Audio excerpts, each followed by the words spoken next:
where it went. I mean, vaguely.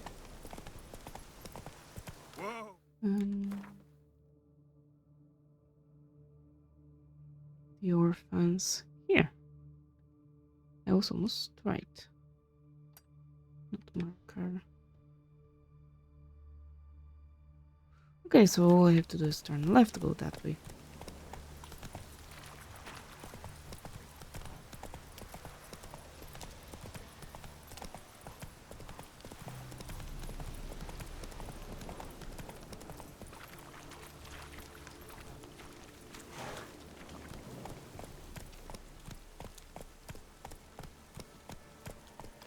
I love that it's raining non-stop.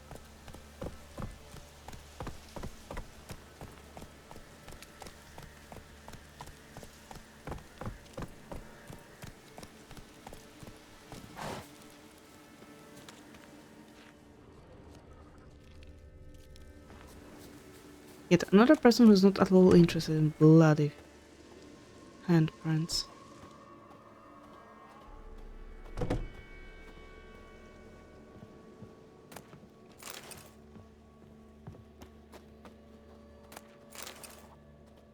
Journey to the end of the world. Sirens, the Harpies' distant relatives, are winged monsters found in the Skellige archipelago, most frequently on unpopulated isles or in the inaccessible coastal areas of populated ones. According to legend, they are daughters of the mythical winged giant Hrasvelg, who lives on the edge of the world and births gales with the waving of his wings. Hrasvelg's daughters seek out the company of giants and often make their nests near their lairs. These creatures attack boats and ships from the air, tearing sails and rigging to shreds and rendering the vessels immobile. At times they will snatch men or cattle from the deck and drop them from great heights to their death. They also attack travelers trekking across isolated beaches.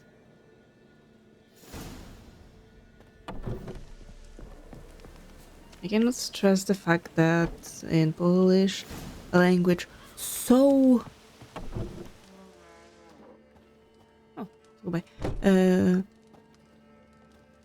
so rich in all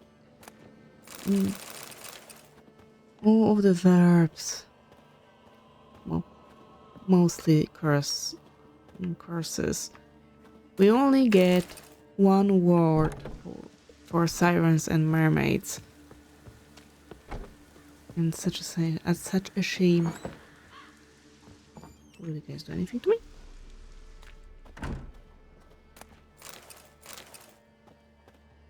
Why the devil foot? Oh my goodness. A conviction has arisen amongst both mages and the hoi polloi that witchers barely rise a hair's breadth above animals, that they are deformed and bloodthirsty mutants, and that in slaking the first, they do not limit themselves to the fluids of monsters. Meanwhile, the research and observations of Virgil of Band art paint an entirely different picture of the cast. Of course, it is an indisputable fact that the mutations witches undergo influence their temperament, immune system, strength, and endurance, yet one cannot consider them unthinking beings forged only for killing as a result. In fact, witchers cultivate a unique culture, a specialized body of knowledge, an effective training system, and even a code of honor. They know an incredible amount about the effects of ingesting various organic and inorganic substances, and also a small amount, but nevertheless something, about the fundamentals of magic. By which I mean the simple spells they call signs. On the surface, the witchers appear to be a homogeneous social entity, but in truth, their fighting styles, training regimens, and worldviews differ significantly depending upon the school to which they adhere. The best-known witcher schools on the continent are the School of the Wolf, the School of the Bear, the School of the Griffin, and the School of the Viper, and the School of the Cat. What else do we have?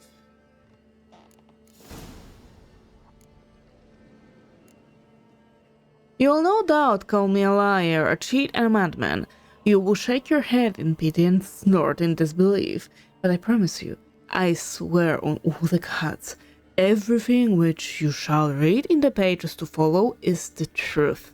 The whole truth and nothing but the truth. I met the vampire of which I write years ago in an inn in Beauclair. He introduced himself to me as Regis and said he was a barber and a medic. Since he looked in every aspect like a mortal man, I might have never even suspected his true nature. Had not a fire broken out shortly thereafter in the establishment in which we were residing, this Regis, if that truly was his name, stood completely untouched by the flames, whereas my own clothing quickly caught fire. The vampire carried me out of the burning inn, saving me alive from certain death, then treated my numerous wounds. At first, Regis refused to answer my query as to how he had miraculously survived the furnace-like temperatures inside the burning inn without so much as a scratch on his body or a hair singed on his head. Eventually, however, he must have sensed I was a man of the world, one who would not jump to hasty judgments based on appearance or species, and revealed his identity, along with a great number of highly interesting facts.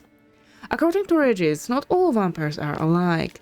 This vast family contains both mindless katakans, fledgers, and echimaras, who in form resemble overgrown bats far more than humans, as well as alps and bruxi, who look remarkably like comely mates.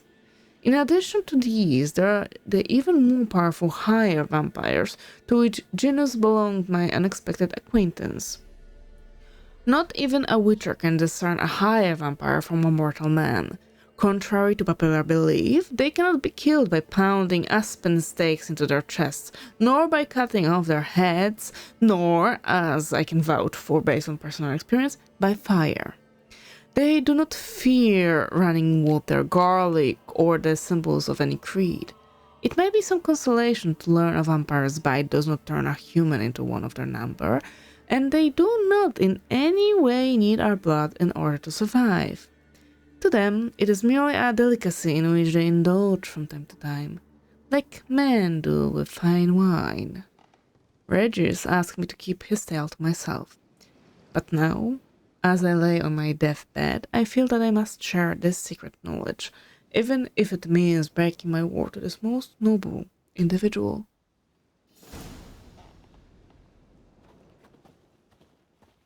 Oh, alright, I was supposed to try talking to you guys. Will you answer? No. You do not care. Okay. I'm stuck. They do care.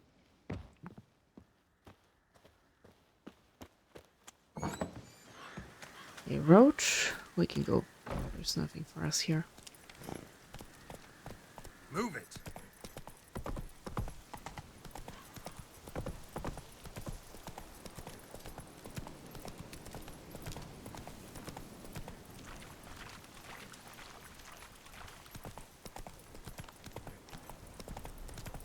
Oh, somewhere in that general direction, please.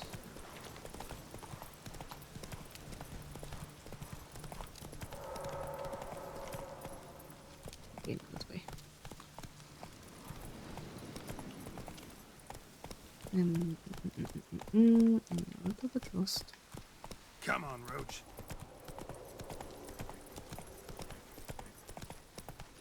Oh, not you guys. Yes, that's a werewolf. Yes, I killed it.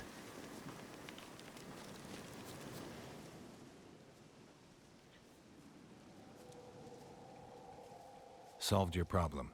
Just in case, though, avoid the Whispering Hillock for a while. Cannot be. Where's something lurking there? No.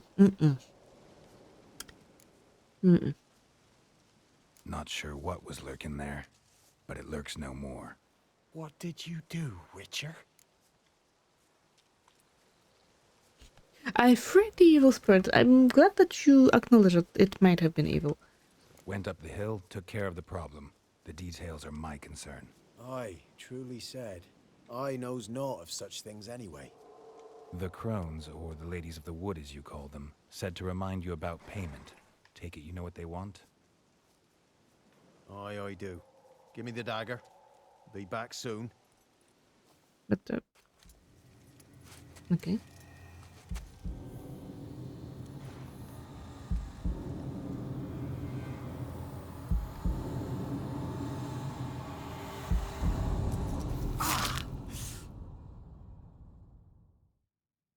It's nasty. I love it. There's payment. Take it to the ladies, will you? What the hell was that? 'Tis our pact. You're a stranger, you don't know life here. It's honest pay for their protection. So, all those ears in the woods. Put it out your mind, master. You soon be leaving and we must tarry on, our young'uns and their young'uns after 'em. No gods nor masters watch over Velen. The land is no man's. He who wants to survive must seek his own protectors.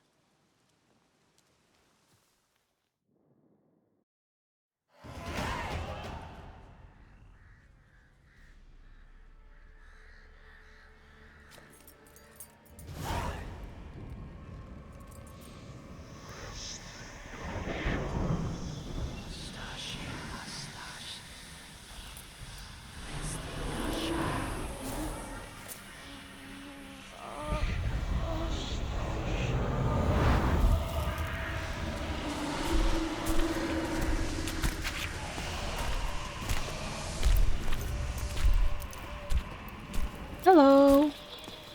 Sheathe your weapon, young man. He's even lovelier in real life. In real life, you're different than you were in the tapestry. Well, bring it here.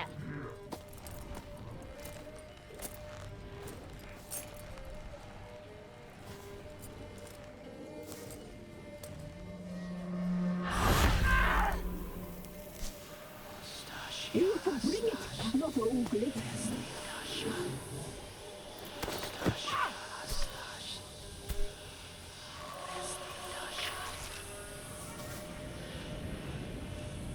All in all, I do not regret my decision.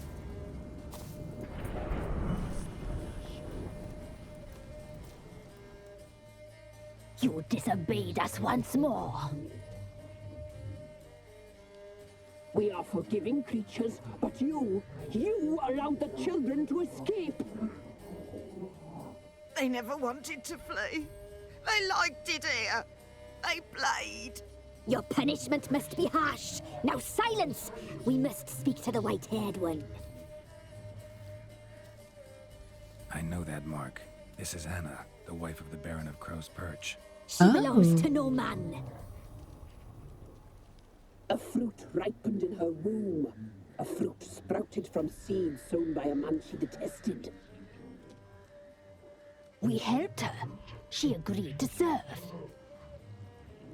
She bears the mark. She is ours. Come. It is another woman who interests you. Speak, white-haired one. You looked different in the tapestry. We're all dressed up just for you. If you only knew how much time we spent in front of the glass. Do you desire us? I'm impressed. Polymorphism, a rare talent. Oh, I'd suck every last drop out of you. To be woven together with you? I'd be your best and last. Not what I came for. You used me to tame the Whispering Hillock. A lot of work. Not free, brave soul. Did you destroy the evil powers? Have you brought peace to our domain? I freed the spirit trapped in the tree. Hear that, sisters? Traitor!